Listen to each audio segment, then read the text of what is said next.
Amin Hafiz villain lagi. Konspirasi official trailer. Go. Ratusan pelanggan hari ini berhimpun di jalanan mendesak Ada protes kenapa ni? cyber minggu lalu. Oh, ada cyber attack. Cuma riliskan 30% nama whistleblower dan saya percaya dia akan rilis lagi 70%. Kak Elis Skandar. Amin Ada Hafiz sistem yang dia tak boleh kawal atau conquer villain dalam lagi. masa yang singkat. Selamat pagi Malaysia. Kita ada kurang daripada 24 jam sebelum semua nama whistleblower ni bocor. Kalau rilis bagi Whistleblower. orang dah tak percaya kita dah lepas ni. Cik Puan saya Rahman Ibrahim ada. There's nothing else to play with but fire. Cik Cik Rahman ada dia perasan dia. Kita kena sedia dengan Ada sebarang. Syamin. Kerja lawan korupsi ni bukan saja kita buat musuh dekat luar, Of course. tapi dalam diri. Dan juga satu organisasi sendiri.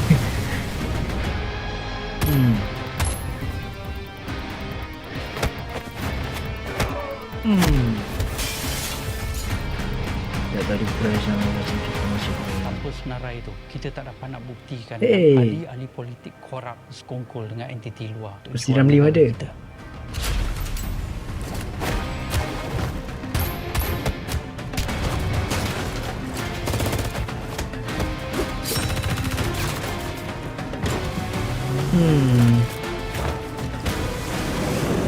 Oh. Konspirasi. Amboi. So itulah dia trailer Konspirasi. Dan filem ni pasal apa? Kita tengok dekat description. Kerja lawan korupsi ni bukan saja kita buat musuh dekat luar, tapi dalam diri. Okay, dia quote balik line daripada trailer tadi. Setiap sistem mempunyai rahsia. Keadilan menjadi satu perjuangan. Okay, but that doesn't explain the synopsis, the story. What's the plot of the movie? Kita tengok dekat IMDb, tak ada. Wikipedia pun tak ada. Dia cerita pasal apa ni? So, kita tengok sajalah pada trailernya. Okay, kita tengok daripada awal trailer, kita boleh saksikan ada satu protes yang berlaku dan kita tengok dekat Manila dia yang dia punya kat protes tu.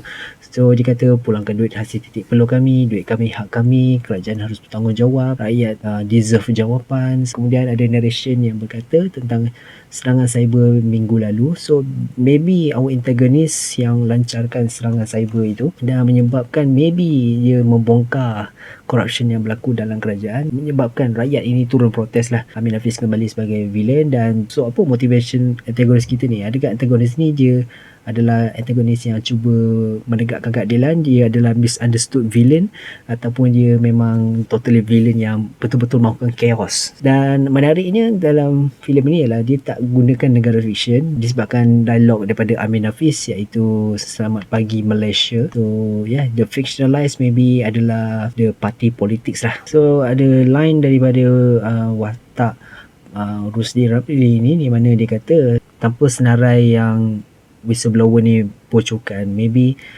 diorang tak dapat membuktikan ahli-ahli politik yang korup lah.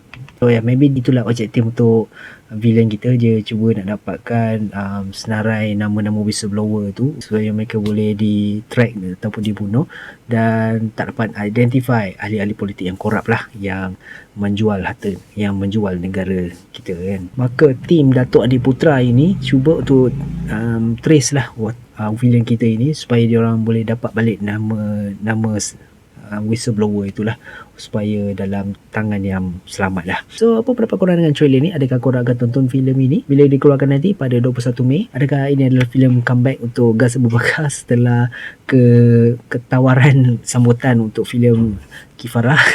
So sorry to say like that. So ya, apa-apa pun kongsikan di ruang komen. Terima kasih kerana menonton.